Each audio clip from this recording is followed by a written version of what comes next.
I think to myself, what a wonderful world. Terrence Petrie, also from Winston-Salem, North Carolina. The crazy thing about Terrence, TP and Remo, they're both from Winston-Salem, but they also show both sides of Winston-Salem. I think between 6 degrees of separation that we're all connected in Winston-Salem. I don't think it's 6 degrees, there may be 2 degrees, but TP shows the other side of Winston-Salem. Basketball player at the University of North Carolina at Chapel Hill. I think that's the one thing we don't get along on. But, you know, he's an excellent basketball player. And this is a it's a wonderful human being. You know, parents did a great job, man. It's a nice kid, very nice kid, and very patient.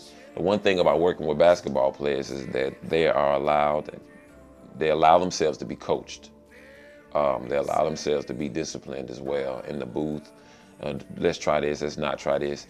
And although they may not agree, they're like, okay, let's at least try it, because that comes from, you know, being coached over the years. And I know by me talking to him, you know, and he leaves me and then he deals with Roy Williams, you know, it's just like kind of hand in hand. I'm being coached in the basketball floor, and I'm also being coached on in the booth. And I guess he sees that parallel, that yeah, you may have potential as an MC, but it's up to me to hone and the mold and craft that talent that you have. And that's TP. Somebody that bloomed overnight. He was rhyming one way one day, and he came in the studio one day and started rhyming a different way, and he's been on that tear ever since.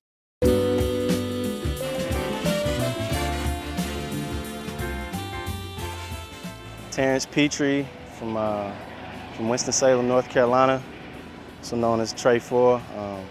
I go by TP. It's kind of a family thing. A lot of the males in my family had initials TP, and so that's kind of how I got the name. Some my biggest music influences are #1, definitely Jay-Z. I like Fabulous, smooth dude. I like Eminem. Nas is dope. So those, you know, right around the time I was growing up, those were, you know, they were either coming out and you know, groundbreaking, or they was already established as hot in the game. You know, I think to make it in the industry, you gotta have, or in life or anything, you gotta have an angle something that makes you stand out from the rest. And so with my music, I try to be inspirational. I don't cuss in my music. Something I promised my mom I wouldn't do. She's a minister. I promised her that I would never cuss in my music. And to this day, I've never cussed in a song. I try to, you know, uplift the kids, give them something to look forward to, and inspire them, because sometimes, you know, nowadays it's not really, you know, too many role models out here for kids to look to. And so I want to be that. I want to be that figure. So I feel like that's the type of music we make, you know, real, you know, like this sunny day to be something you can ride to.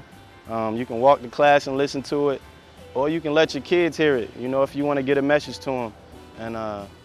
And it's just real hip hop, and it's my alley, and that's the way I want to go. So,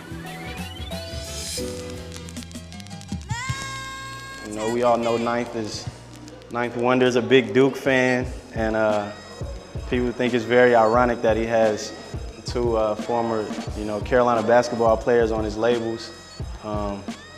You know, when we in the studio, it's all love, and it's you know, the rivalry is not really, you know, at play. But you know, during the season, this past season, it was weird, you know, having me on the court and him also being a Duke fan. But he was real cool about it, and we all know how the season ended. So I mean, he gets that part, but we won it the year before, and I said we'll win it again before they get to keep it. So we're gonna keep it like that.